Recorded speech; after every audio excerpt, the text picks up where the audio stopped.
Class 12th बेटे, last lecture में हमने एक टॉपिक शुरू किया था। टॉपिक का नाम क्या था बेटे? वेक्टर। मैंने आपको सिखाया बेटे वेक्टर बनता क्या है, कंसेप्ट क्या है। फिर हमने बेटे टाइप 1 स्टार्ट किया था। टाइप 1 में हमने पढ़ा बेटे टाइप ऑफ वेक्टर। वेक्टर के जो मैंने सिर्फ 2 टाइप आपको कराए थे, बल्कि 3 कराए थे। देखिए, सबसे पहले वेक्टर क्या था बेटे अपना? सबसे पहले वेक्टर का नाम क्या था? नल वेक्टर, जिसको हम क्या नाम देते हैं? Point vector. ठीक है। सेकंड वेक्टर बेटे हमने जो पढ़ा था बेटे, उसका नाम था यूनिट वेक्टर। यूनिट वेक्टर के ऊपर ये कुछ क्वेश्चन कर लिए थे हमने। फिर बेटे हमने पढ़ा था कोलिनियर वेक्टर। देखिए, इसको मैं रिवाइज कराता हूँ। कोलिनियर वेक्टर, जो कोलिनियर वेक्टर है बेटा, मैंने आपको बताया था, आपको वो इस तरीके से देगा। इफ टू वेक्टर, देखिए बेटे इस तरीके से, टू वेक्टर ए वेक्टर दे दिया बेटे आपको 2i minus J plus 4k, and B, एक दूसरा वेक्टर बेटे बी दे दिया उसने 6i minus 3j plus 12k। वो आपको कहेगा बेटे अगर ये 2 वेक्टर हैं, then show that A and B are collinear. या तो बेटे वो कहेगा इनको ये कोलिनियर वेक्टर है। कोलिनियर की जगह बेटे वो पैरेलल भी पूछ सकता है, और पैरेलल की जगह बेटे कोप्लेनर भी पूछ सकता है। तो इन तीनों के केस में आपको मैंने कल भी बताया था बेटे लास्ट लेक्चर में, आपको सेम काम करना है। क्या काम करना है? इनके कोफिशिएंट का रेशियो चेक करना है, वो इक्वल है या नहीं है। तो कोफिशिएंट के रेशियो से क्या मतलब बेटे आपका? यहाँ आई का कोफिशिएंट कौन है? अरे पहले में आई का कोफिशिएंट कौन है बेटे? 2। तो आपको मैंने कहा था जब भी पैरेलल या बेटे कोलिनियर या कोप्लेनर चेक करना हो, इनके कोफिशिएंट को देखो, x वाले को x के, यानी कि i वाले को i के 2/6 माइनस 1/3 4/12। अगर बेटे इनका रेशियो सेम आए तो वेक्टर कोलिनियर या कोप्लेनर होंगे, नहीं तो नहीं होंगे। वेक्टर की टर्म में तीनों सेम वर्क करते हैं बेटा। अब देखिए इनको अगर आप कैंसिल करें, देखो हर एक का रेशियो कितना है बच्चे? 1/3। अगर हर एक का रेशियो सेम है तो आप बोलोगे यस, वेक्टर कैसे हैं बेटे आपके? कोलिनियर है या पैरेलल है या फिर क्या है? कोप्लेनर है। फिर मैंने कल एक क्वेश्चन भी कराया था आपको लास्ट लेक्चर में, ये आपको समझ आ गया था, अल्फा और बीटा की वैल्यू फाइंड आउट करना। ठीक है। अब आज के टॉपिक पे चलते हैं बेटे। देखिए आज क्या करना हमने, कोलिनियर वेक्टर के बाद बेटे नेक्स्ट जो वेक्टर होता है जो हमने पढ़ना है बेटे, लिखिए नंबर 3-4 पे आ गया आप। नंबर 4 टाइप का वेक्टर, कोई इनिशियल वेक्टर।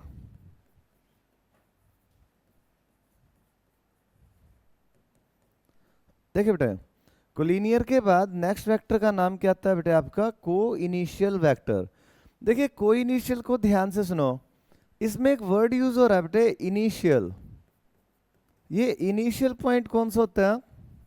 जहां से वेक्टर स्टार्ट होता है। जैसे देखो मैंने ये लिखा ए बी, आपको एक वेक्टर दिया बेटे, डायरेक्शन क्या है इसकी? ए बी की डायरेक्शन क्या है? ए से बी पे जा रहे हैं आप।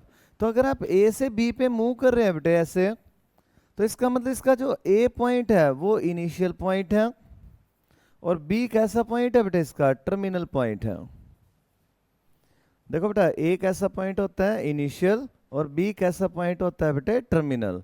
अब यहाँ एक ध्यान देने लायक बात है बेटे, अगर इसके आगे एक वर्ड यूज कर दो बेटे, को का मतलब होता है एक साथ कई सारे बेटे। को इनिशियल यानी कि को इनिशियल वेक्टर बेटे वो वेक्टर होंगे जिनका इनिशियल पॉइंट एक से ज्यादा है। मतलब कि जैसे देखो 2-3 वेक्टर है बेटे जिनका इनिशियल पॉइंट सेम है। देखो ए सी, फिर मैंने लिखा बेटे ए डी, फिर मैंने लिखा ए ई। इन सारे वेक्टरों को ध्यान से देखिए, इनका इनिशियल पॉइंट कौन सा है बेटा? अरे इनिशियल पॉइंट कौन जा रहा है इनका? ए।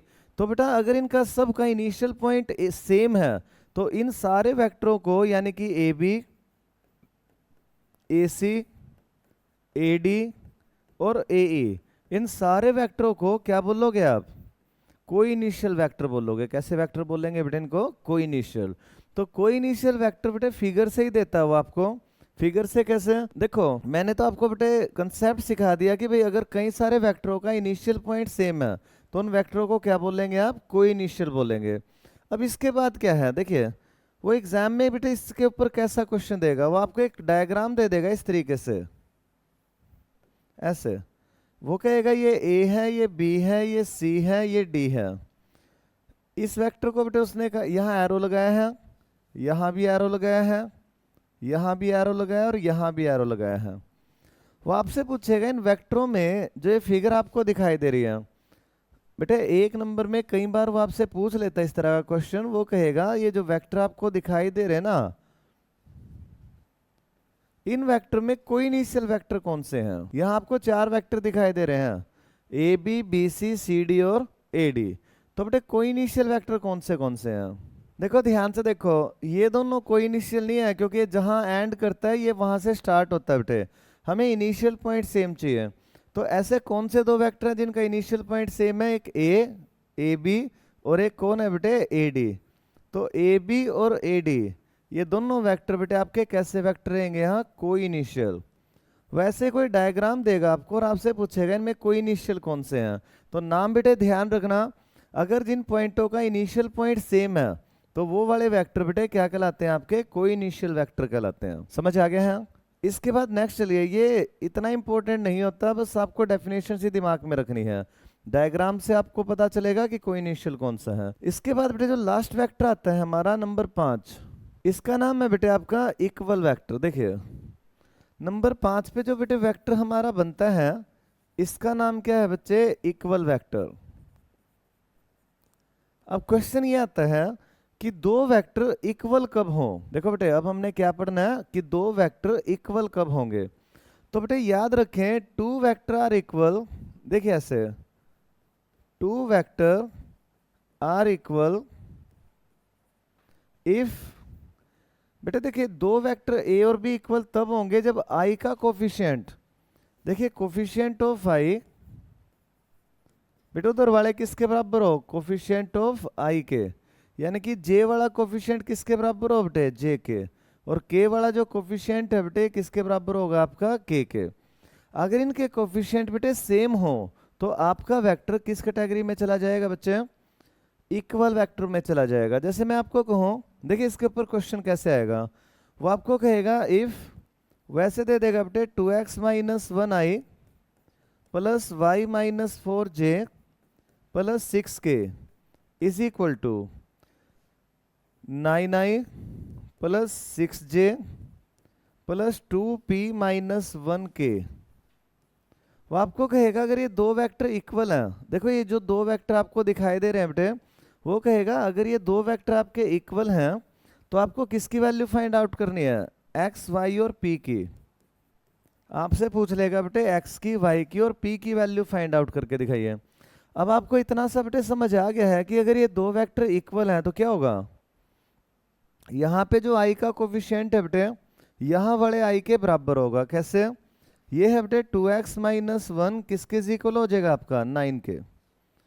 बेटे 2x - 1 किसके इक्वल हो जाना है बेटे, 9 के। तो -1 की अगर साइड चेंज करें आप तो 9 + 1, तो 2x इज इक्वल टू कौन हो गया बेटे आपका 10। 2 को बेटे अपोन में लेके जाइए, देखिए 10 अपोन में 2, तो x की जो वैल्यू है आपकी किसके इक्वल आई बेटे, आपकी 5 के।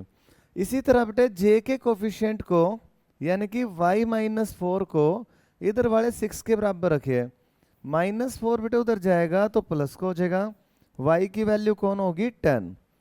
देखो अगर वो आपको कहता है ना कि ये इक्वल वेक्टर है बेटे, देखो अगर उसने कहा इक्वल है, आपने वही समझ जाना है i का कोफिशिएंट किसके इक्वल जाना है, i के। j का कोफिशिएंट किसके इक्वल जाना है बेटे, j के। और k का कोफिशिएंट किसके इक्वल जाना है, k के। देखो यहाँ 6 है, p को देखो कैसे निकालोगे 6, यहाँ k का कोफिशिएंट कौन है बेटे 2p - 1, -1 की साइड चेंज कराइए तो 2p इज इक्वल टू 7, तो p की वैल्यू बेटे कौन आई आपकी 7/2। तो इक्वल वेक्टर के ऊपर बेटे हमेशा ऐसा ही कोई क्वेश्चन दिखेगा आपको कि वो 2 वेक्टर को इक्वल कह के और आपको कहेगा x y और p की क्या निकालिए बेटे, वैल्यू फाइंड आउट करिए। कोई डाउट नहीं है। अगली बात सुनिए, इक्वल वेक्टर देखिए अब हमारे पास 5 टाइप के वेक्टर हो गए बेटे। सबसे पहले कौन था, नल वेक्टर जिसका मैग्नीट्यूड क्या है 0। सेकंड कौन था, यूनिट वेक्टर जिसका मैग्नीट्यूड कौन था बेटे 1। फिर मैंने बताया बेटे कोलिनियर, पैरेलल या फिर कोप्लेनर वेक्टर, जिन वेक्टर का बेटे रेशियो इक्वल होता है। देखिए जिन वेक्टर का रेशियो क्या हो, इक्वल, उनको हम क्या बोलते हैं बेटे, कोलिनियर या पैरेलल वेक्टर। फिर मैंने पढ़ा है बेटे आपको को इनिशियल, जिनका इनिशियल पॉइंट क्या हो, सेम हो।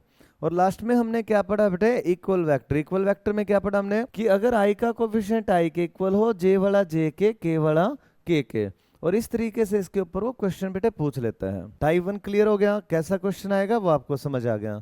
अब हम नेक्स्ट मूव करते हैं बेटे टाइप 2 पे। देखिए एक बहुत बेटे इंपॉर्टेंट सा टॉपिक, डायरेक्शन कोसाइन। बेटे टाइप 2 हेडिंग बनाइए, डायरेक्शन कोसाइन। आपको देखना है किसी भी वेक्टर के डायरेक्शन कोसाइन कैसे निकालते हैं हम, और ये होते क्या हैं, सुनिए बेटे। जो ये डायरेक्शन कोसाइन है, हम इसको इस शॉर्ट वर्ड से लिखेंगे डी सी। डी मतलब डायरेक्शन, सी मतलब कोसाइन। अब देखिए डायरेक्शन कोसाइन का मीनिंग क्या होता है बेटे। अब मान के चलिए कि आपके पास एक वेक्टर प्लेन है बेटा, ये एक्स एक्सिस है, ये वाई एक्सिस है, और ये कौन है, जेड एक्सिस। यहां कोई वेक्टर है बेटे ओपी। देखिए बेटे यहां पे कौन सा वेक्टर है आपका, ओपी। कोई दिक्कत नहीं है। ओपी वेक्टर सपोज करिए मैंने जनरल सा ले लिया भाई। ओपी वेक्टर के जो कोऑर्डिनेट्स हैं बेटे, ओपी वेक्टर एक्स आई प्लस वाई जे प्लस जेड के। देखो बेटे कौन ले लिया मैंने, एक्स आई प्लस वाई जे प्लस जेड के, यानी कि ये बेटे इनिशियल पॉइंट इसका 0 0 है, और ये वाला पॉइंट बेटे मैंने ले लिया एक्स वाई जेड, तभी तो ओपी वेक्टर ये बनेगा एक्स आई प्लस वाई जे प्लस जेड के। बेटे कंसेप्ट अच्छा है, ध्यान से सुनना, पेपर में क्वेश्चन दिख जाता है। ओपी वेक्टर अगर आपके पास ऐसे है बेटा, तो ये कहता है कि इस वेक्टर ने, ये आपको वैसे देखो ये 3D है, वैसे लग रहा है कि इन दो के साथ ये एंगल बनाता है, लेकिन ऐसा नहीं है।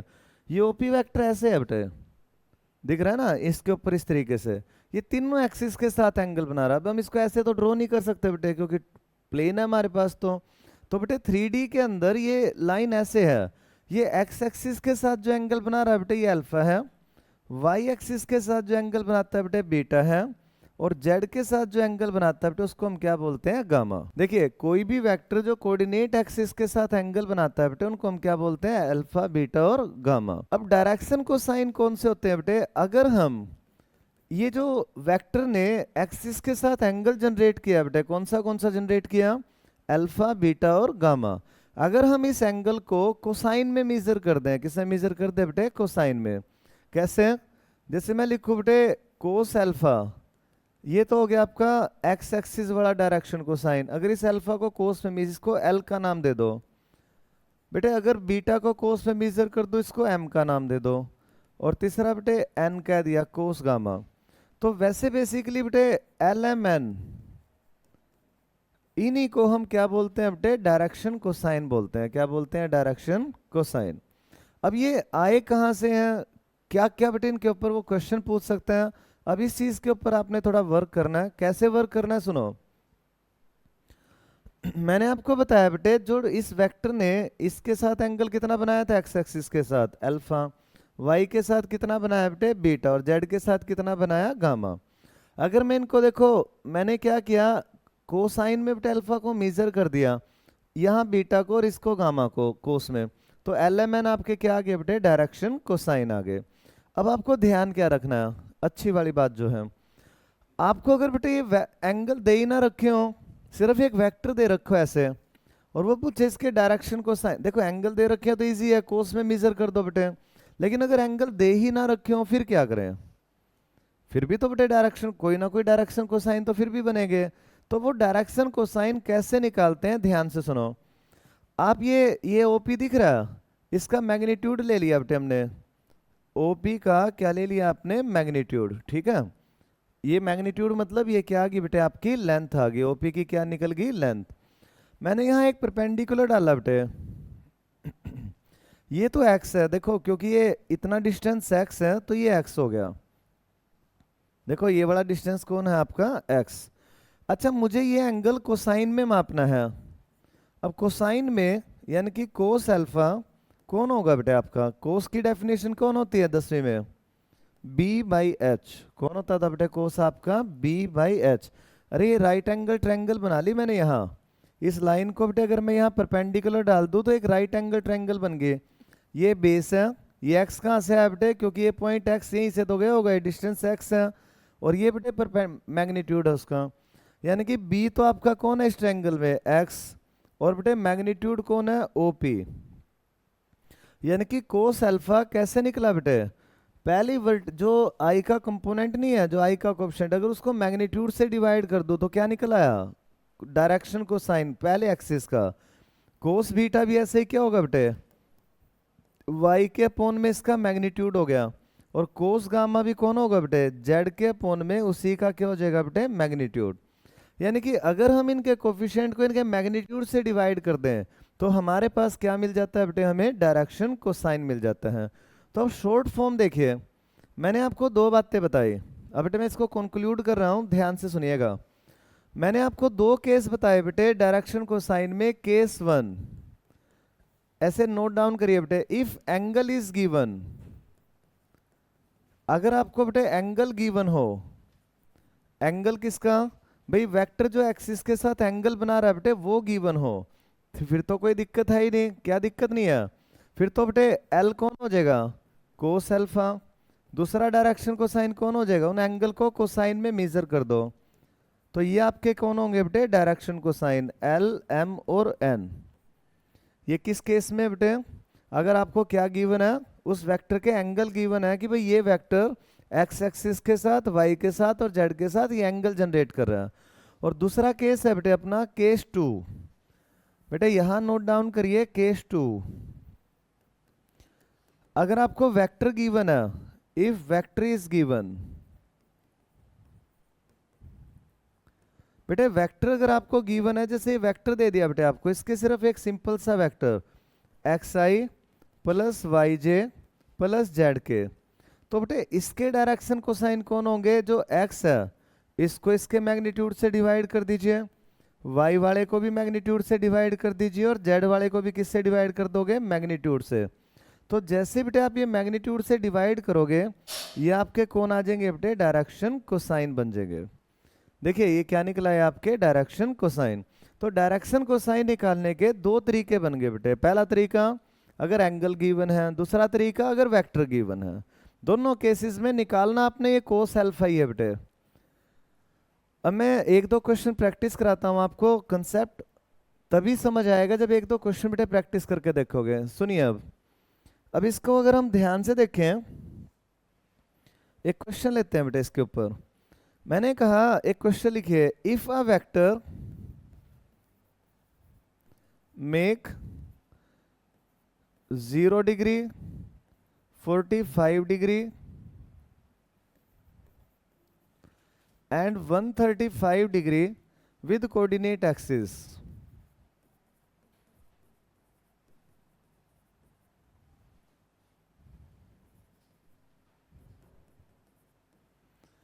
देखो बेटे हमने ले लिया एक वेक्टर है बेटे, कितने कितने का एंगल बनाता हो, 0 डिग्री 45 डिग्री और 135 degree with coordinate axis, find its direction cosine.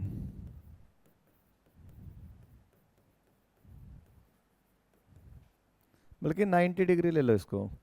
देखो बेटा आपको कहा कि एक वेक्टर है बेटे, कोई भी डायरेक्शन को साइन निकालने हैं उसके, आपका अल्फा तो दे दिया। देखो ये विद कोऑर्डिनेट एक्सिस का मतलब ये है बेटे कि मान लो ये कोऑर्डिनेट एक्सिस इनको बोलते हैं हम एक्स वाई और ये जेड। मान लो ये आपका वेक्टर है ओपी, कौन सा वेक्टर है बेटे आपका ओपी। इसने एक्स एक्सिस के साथ एंगल बनाया 90 डिग्री, वाई के साथ बना लिया बेटे 45 डिग्री और जेड के साथ बना लिया बेटे 135 डिग्री। और हमारा काम क्या है, इसके क्या निकालने, डायरेक्शन को साइन निकालने। तो देखो अल्फा मेरा कौन है 90, बीटा बेटे कौन है 45 और गामा कौन है बेटे 135। अब आपका पहला डायरेक्शन को साइन कौन होगा, एल। कोस में अल्फा को मेजर करिए, कोस अल्फा, एंगल गिवन है ना बेटे, अल्फा गिवन है आपको। तो अल्फा अगर आपको गिवन है बेटे तो कोस 90, कोस 90 कितना होता है बेटे, कोस 90 की वैल्यू कौन होती है बच्चे 0। तो पहला डायरेक्शन को साइन कौन आया आपका 0। एम कौन होगा बेटे कोस बीटा, यानी कि बीटा यानी कि 45, तो कोस 45 इसकी वैल्यू कौन आई बेटे आपकी 1/√2। एन कौन होगा आपका कोस गामा, यानी कि कोस 135, बेटे कोस 135 कैसे निकलता है, सेकंड क्वाड्रेंट में है माइनस का होगा, सेकंड क्वाड्रेंट में जाने के लिए 90 प्लस 45 तो माइनस साइन 45 जो कि -1/√2 होता है बेटे। तो इसकी जो डायरेक्शन को साइन है कौन आया आपके, इनको इस ब्रेसिस में लिख दोगे बेटे 0 1/√2 और -1/√2। तो ये तीनों के तीनों बेटे कौन है आपके, डायरेक्शन को साइन है बेटा। कोई डाउट आपकी साइड से, समझ आ गया है। एक क्वेश्चन आप लोग लिखिए बेटे, एंगल चेंज करिए। अगर मैं आपको कहूं एंगल अपने 0 30 और 60, बेटे एंगल दे दिया मैंने आपको 0 30 और 60। हाँ जी बेटे हो गया है। चलिए एक इंपॉर्टेंट सी बात सुनिए अब बेटे, डायरेक्शन को साइन के ऊपर है ना दो प्रॉपर्टीज होती हैं। कौन सी प्रॉपर्टी होती है बेटे, दो, बेसिकली तो एक ही होती है। आप हमेशा देखना जो भी आपके डायरेक्शन को साइन आएंगे ना, अगर एंगल ठीक से दिए दे रखे, पिछले क्वेश्चन में मैंने आपको जो एंगल दिए एक तो उसको देखना और एक जो मैं अब दे रहा हूं उसको देखना। बेटे जो L square plus M square plus N square है इसका सम हमेशा 1 आता है बेटे। जो डायरेक्शन को साइन होते हैं ना तीनों, यानी कि इनका स्क्वेयर का सम हमेशा किसके इक्वल होता है बेटे, 1 के। जैसे इनको देखो, ये अपना एल आया था, ये अपना एम आया था, ये एन आया था। तो एल कौन है, 0 का स्क्वेयर 1/√2 का बेटे 1/2 माइनस 1/√2 का स्क्वेयर 1/, देखना इनका सम करोगे तो हमेशा 1 आएगा। यानी कि अगर आपका 1 नहीं आ रहा, जो मैंने अभी क्वेश्चन दिया था आपको 2 मिनट पहले, उसका सम 1 नहीं है, दिख रहा है आपको 0 30 और 60, इसका मतलब आपका वेक्टर वो एंगल जनरेट ही नहीं कर पा रहा बेटे। अगर आपका आंसर तभी ठीक है बेटे, एंगल क्वेश्चन आपका तभी ठीक है जब आपका एल स्क्वेयर एम स्क्वेयर और एन स्क्वेयर का सम किसके इक्वल होगा बेटे, आपका 1 के इक्वल होगा। कोई डाउट तो नहीं है। इसके ऊपर एक क्वेश्चन कराऊंगा मैं आपको बहुत इंपॉर्टेंट। एल के स्क्वेयर का मतलब कौन हो गया, एल खुद कौन होता है बेटे, कोस अल्फा, यानी कि cos square alpha plus cos square beta plus cos square gamma. ये हमेशा कितना होगा बेटे, 1 होगा। कई बार एमसीक्यू में भी पूछ लेता है, what is the value of cos square alpha plus cos square beta plus cos square gamma. तो इन तीनों के स्क्वेयर का सम कौन होता है बेटे, आपका 1 होता है। तो ये चीज ध्यान रखना। अब तक हमने एक क्वेश्चन किया बेटे, अगर एंगल दे रखे हो तो डायरेक्शन कोसाइन कैसे निकालते हैं, समझ गए। कोसाइन में उन एंगल को मेजर कर दीजिए बेटे, वही आपके कौन होंगे, डायरेक्शन कोसाइन होंगे।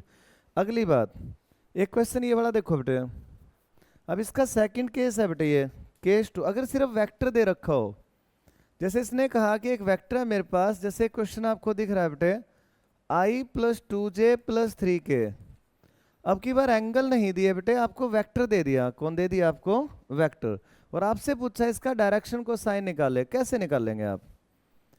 मैंने क्या सिखाया था बेटे, अगर वेक्टर गिवन है आपको, देखो इस तरीके से लिखिए, ये वेक्टर दे दिया बेटे आपको i + 2j + 3k, यानी कि इसके कोऑर्डिनेट तो ये हो गए 1 2 3। और बेटा ये वेक्टर है 0 0 0, और आपका क्या करना है, ये x है, ये y है, और ये कौन है, z है। अगर कोई वेक्टर दे के उसके डायरेक्शन को साइन पूछता है तो आपको ऐसे फिगर चाहे ना भी बनाओ, बेस आपका बेटे कंसेप्ट आपका क्लियर होना चाहिए। सबसे पहले इसका मैग्नीट्यूड निकालना है आपको, जो भी वेक्टर दे रखा, 1 2 का स्क्वायर 4 3 का स्क्वायर 9। तो बेटे इसका मैग्नीट्यूड कितना आया, √14। क्या मैग्नीट्यूड आया बेटे, √14, ये वाला, ठीक है ना, मैग्नीट्यूड √14 है। अगर अब ध्यान से सुनो बेटे, अगर मैं यहां से एक परपेंडिकुलर डालूं, ये एंगल मेरा अल्फा है, मुझे कोस अल्फा चाहिए बेटे, तो ये एक्स एक्सिस देखो, ये डिस्टेंस 1 यहीं से तो गया होगा, ये डिस्टेंस 1 है। तो बेटे इस राइट एंगल ट्रायंगल में जो कोस अल्फा है वो कौन होता है बेटे, b/h। कौन होगा बेटे, b कौन आपका 1 और h कौन आपका मैग्नीट्यूड, यानी कि 1 में √14, ये आपका पहला डायरेक्शन को साइन आ गया। अब कोस बीटा कौन बताया था मैंने, बार बार निकालने की जरूरत नहीं है बेटे, y में मैग्नीट्यूड, y मतलब j का कोफिशिएंट, 2 में √14। अब कोस गामा, कोस गामा कौन होता है बेटे, k के कोफिशिएंट के अपॉन में मैग्नीट्यूड कर दो, 3 में √14। तो देखिए कोस अल्फा तो आया बेटे 1/√14, कोस बीटा है बेटे 2/√14, और कोस गामा कौन आया अपना 3/√14 ऐसे। तो ये तीनों के तीनों बेटे कौन आपके डायरेक्शन कोसाइन। देखिए बार बार मैं एक चीज यूज कर रहा हूँ, डायरेक्शन कोसाइन पे ये सिंबल यूज कर रहा हूँ। डायरेक्शन कोसाइन इसी सिंबल से क्लोज होते हैं बेटे, वो सिंपल वाली ब्रेसेस नहीं लगानी है आपने, ध्यान रखना इस चीज का। अब आपको क्या करना है आगे सुनिए, अपना आंसर ठीक है कि नहीं है वेरीफाई भी कर सकते हैं आप। कैसे, आपको पता है बेटे जो ये आपके LMN आए हैं इनके स्केयर का सम कौन होना चाहिए। अरे अभी बताया था मैंने, डायरेक्शन कोसाइन के स्केयर का सम कौन होना चाहिए बेटे, 1 होना चाहिए। L कौन है यहाँ 1/√14, बेटे M कौन है 2/√14। ये आपने अपने लिए करना है, एग्जाम में तो ये आंसर आ गया आपको, अगर उसने डायरेक्शन कोसाइन पूछा है तो ये आंसर हो गया बेटे। लेकिन आपने फिर भी चेक करना है ठीक है नहीं है।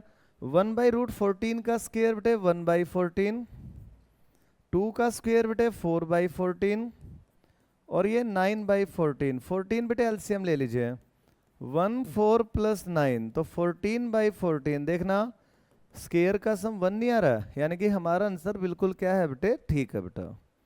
कोई दिक्कत आपकी साइड से। तो इस टॉपिक को हम क्या बोलते हैं बेटे, डायरेक्शन कोसाइन। आपको 2 केस मैंने बताए, अगर एंगल गिवन है तो कोसाइन में उन एंगल को मेजर कर दीजिए, अगर वेक्टर गिवन है तो मैग्नीट्यूड निकाल के बेटे हर एक के एक्स के वाई के और जेड के अपोन में मैग्नीट्यूड को ले आइए आप, यही आपके कौन होंगे बेटे, डायरेक्शन कोसाइन होंगे।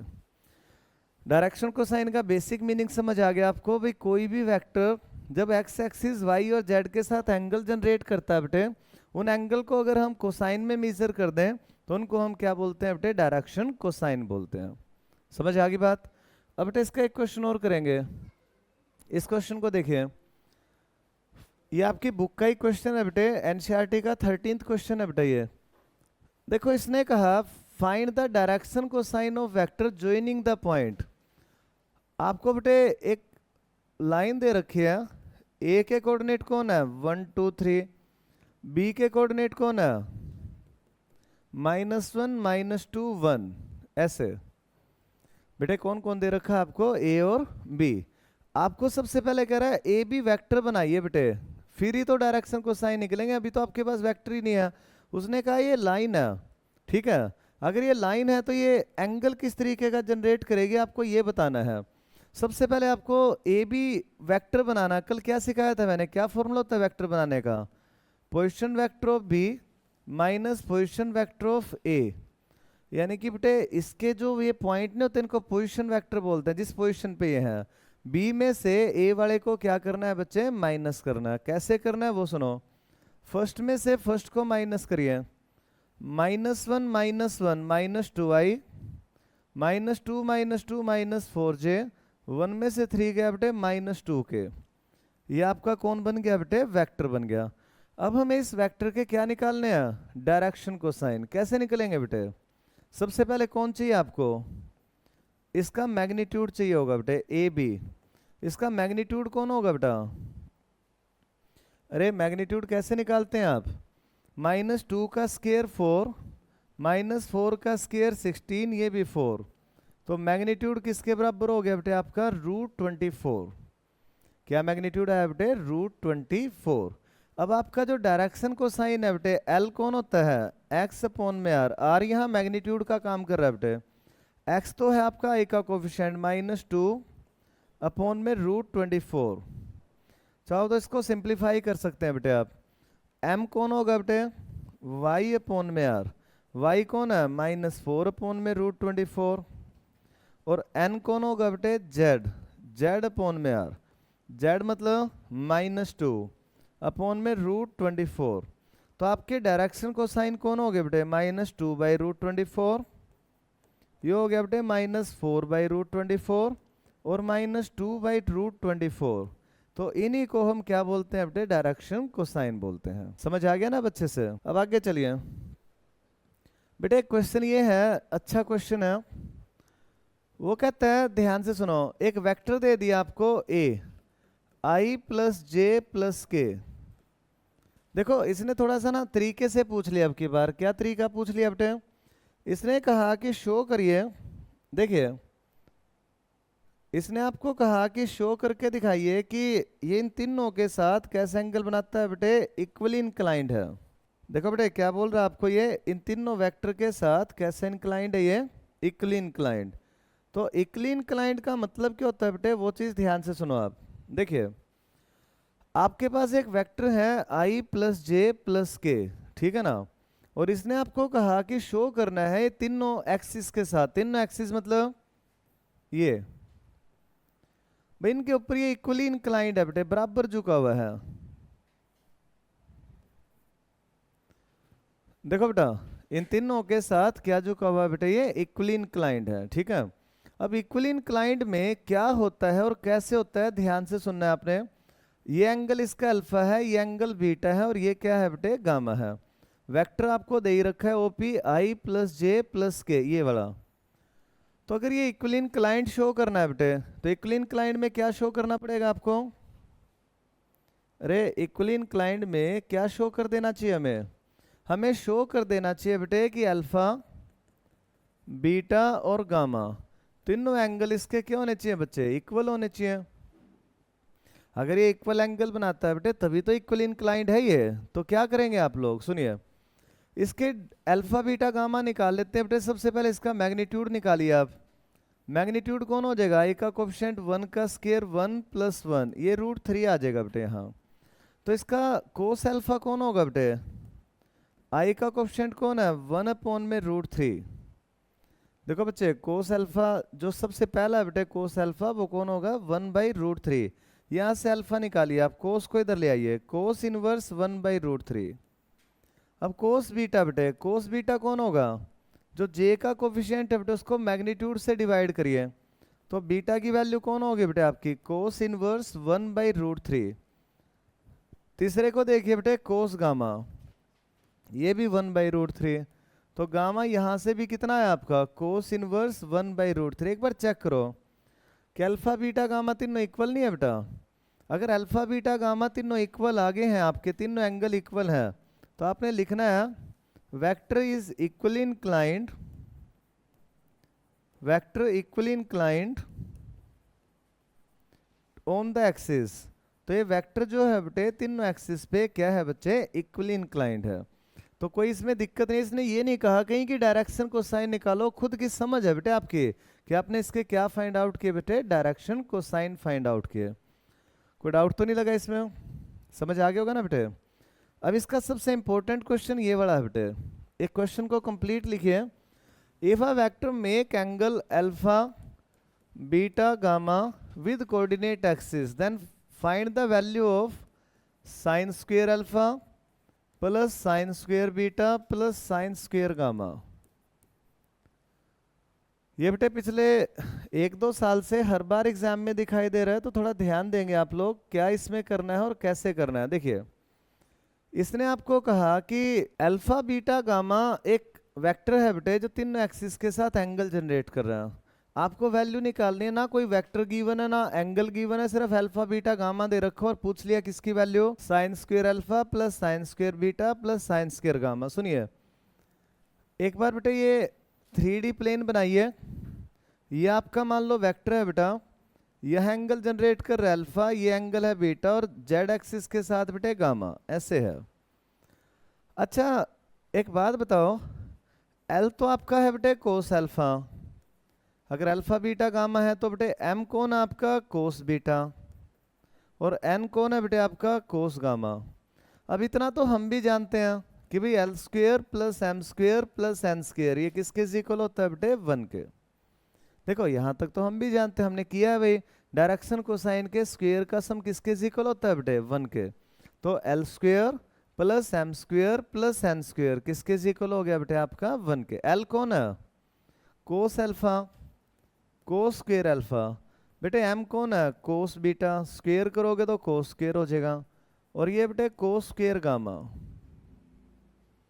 बेटे एल की वैल्यू कौन है आपकी, कोस स्क्वायर अल्फा, एम कौन है आपका, कोस स्क्वायर बीटा, और एन कौन है बेटे, कोस स्क्वायर गामा। अब क्या कर क्या सकते हैं आप, हमें तो बेटे ये तो रिजल्ट आ गया, लेकिन मुझे चाहिए कौन है, साइन, इसका स्क्वायर चाहिए बेटे साइन।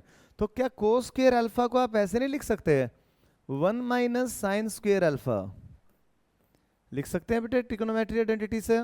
कोस स्क्वायर बीटा को क्या लिख सकते हैं आप, 1 माइनस साइन स्क्वायर बीटा। और कोस स्क्वायर गामा को क्या लिख सकते हैं बेटे, 1 माइनस साइन स्क्वायर गामा। ये 1 ऐसे कैसे है, मैंने बेटे कोस स्क्वायर को किस में चेंज कर लिया बच्चे, साइन स्क्वायर में। अब देखिए 1 1 और 1 तो कितने हो गए बेटे 3, और इनमें से माइनस कॉमन ले लो बेटे, यहाँ कौन हो गया आपका sign square alpha plus sine square beta plus sine square gamma. बेटे इन साइन वाले टर्मों में से ना माइनस कॉमन ले लिया आपने, यहाँ 1 बेटे ऐसे कैसे है, देखो इस साइड का 1 ऐसे का ऐसे। अब क्या करेंगे आप लोग, 1 को इस साइड ले आइए और इस पूरे को बेटे उधर लेके चले जाइए, तो ये हो जाएगा बेटे 3 माइनस 1, ये है बेटे sign square alpha plus sine square beta plus sine square gamma. तो 3 में से 1 गए बेटे, कितना बचा आपका 2। तो हमने जिसकी वैल्यू निकालनी थी बेटे sign square alpha plus sine square beta plus sine square gamma, तो हमारा आंसर कितना है बेटे, इसका 2 आया बेटे। यहाँ तक आप जानते ही हैं, सिर्फ साइन कोस स्क्वायर को किस में तोड़ना है, 1 माइनस साइन स्क्वायर। तो बेटे 1 1 1 3 हो गया, इनमें से माइनस कॉमन ले लिया, इसको उस साइड लेके जाइए, तो sign square alpha plus sine square beta plus sine square gamma की वैल्यू कौन होगी आपकी 2 आ गई बेटे, कोई दिक्कत।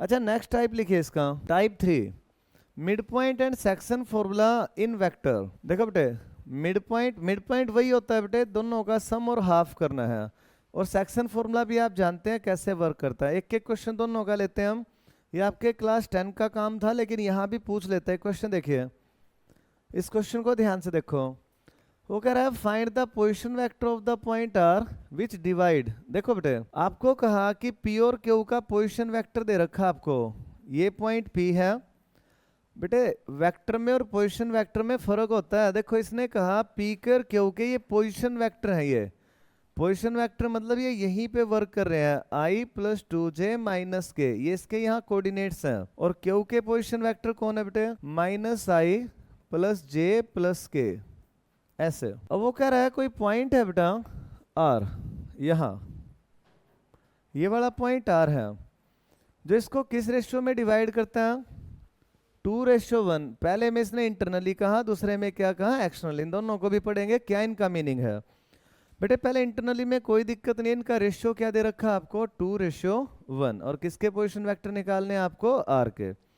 तो फर्स्ट पार्ट डाल के बेटे इंटरनली के केस में आपने लिखना है पोजीशन वेक्टर ऑफ r, किससे निकाल लेंगे बेटे आप, सेक्शन फॉर्मूला से। कैसे लगता है सेक्शन फॉर्मूला, देखना कैसे लगाते थे बेटे, हम 2 को पहले किससे मल्टीप्लाई करते थे, अपोजिट से।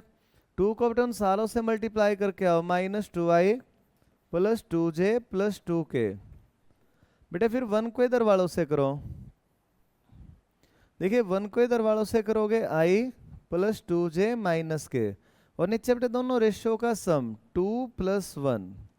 तो आपके पास क्या है, देखो -2i में से आ गया -i, 2j बेटे 4j, और प्लस का k, अपॉन में कौन है बेटे आपका 3। तो आपके पास कौन हो गया बेटे -1/3i, ये 4/3j प्लस 1/3k, ये किसके पोजीशन वेक्टर निकल गए बेटे आपके r के। अगर r इसको इंटरनली रेशियो में डिवाइड करता है, किस रेशियो में करता है बेटे, इंटरनली। अब हम बात करते हैं बेटे एक्सटर्नली की। एक्सटर्नली में सेक्शन फॉर्मूले में चेंज नहीं आता, बस जो सेकंड रेशियो नहीं है बेटे, सेकंड पार्ट डालोगे तो इस रेशियो को आपने 2:-1 लेना पड़ेगा। याद रखना बेटे एक्सटर्नली के केस में जब एक्सटर्नली कोई पॉइंट डिवाइड करता है तो जो उधर वाला हिस्सा वो नेगेटिव में चला जाता है, तो इसका रेशियो क्या कंसीडर करना आपने 2:-1। सेक्शन फॉर्मूला लगाइए बेटे, आपने लिखना है पोजीशन वेक्टर ऑफ r, 2 को बेटे फिर से इधर मल्टीप्लाई करिए, -2i plus 2j plus 2k, और -1 को इधर करोगे बेटे -i माइनस 2j प्लस के, साइन चेंज हो जाएंगे। इनको जोड़ोगे 2 में से 2 + -1 1 ही बचेगा, -2i माइनस i -3i, ये बेटे 0j, और ये 3k अपॉन में 1। तो आपका आंसर यही आया बेटे -3i plus 0j plus 3k। अगर एक्सटर्नली डिवाइड करेगा फिर r के पोजीशन वेक्टर बेटे ये होंगे। तो इसमें आपने सीखा क्या, इंटरनली है तो नॉर्मल है, एक्सटर्नली है तो सेकंड वाले को किसका लेना है बेटे आपने, नेगेटिव का लेना है। कर दोगे आराम से। अच्छा बेटे फिर एक क्वेश्चन आता है मिड पॉइंट का। किसके ऊपर क्वेश्चन आएगा बेटे? Mid point. मिड पॉइंट में और भी आसान है बेटे। कैसे है, ध्यान से सुनो। अगर वो ये क्वेश्चन दे देता है आपको, भाई पी और क्यू दो पॉइंट हैं ऐसे 2 3 4, और दूसरा पॉइंट कौन है बेटे आपका 4 1 -2, और वो कह रहा है आर इसका बिल्कुल मिड पॉइंट है बेटे। तो आर के पोजीशन वेक्टर निकालिए। तो आपने लिखना है बेटे पोजीशन वेक्टर ऑफ आर। बेटे पहले पहले का सम करके हाफ करना आपने। 2 + 4 6, 6 का हाफ कौन हो गया? अरे इसके कोऑर्डिनेट निकाल लो ना। 6 का हाफ बेटे 3, 3 + 1 4 का हाफ बेटे 2, 4 में से 2 गई है 1, इसको वेक्टर में चेंज कर दो 3i + 2j + k। ये आपने कौन सा फॉर्मूला यूज कर लिया है बेटे? Mid point formula. Mid point formula हमेशा से ये होता है बेटे x1 + x2/2, y1 + y2/2 और z1 + z2/2। तो जैसे आपने फॉर्मूला बेटे यूज किया, इसी फॉर्मूले को 12th हम क्या बोलते हैं बेटे? मिड पॉइंट फॉर्मूला बोलते हैं। कोई डाउट आपकी साइड से? समझ आ गया बेटे? तो इस वर्कशीट में बेटे ये 3 टाइप के ही क्वेश्चन थे। 10.2 और 1 मिला के बेटे टोटल 3 टाइप के क्वेश्चन बनते हैं। ये वेक्टर की बेसिक वर्कशीट थी बेटे। यहाँ से एमसीक्यू या मैक्सिमम 2 मार्क्स का, इससे ज़्यादा बड़ा क्वेश्चन नहीं आता। ये आपके लिए सिर्फ एक इंट्रोडक्टरी वर्कशीट थी। आपने डायरेक्शन को साइन पढ़ लिया, यूनिट वेक्टर पढ़ लिया, इनमें से एमसीक्यू या 2 मार्क्स का क्वेश्चन बेटे दिख जाता है। समझ आ गई वर्कशीट? आज आपने इसको यहीं तक करके लाना है।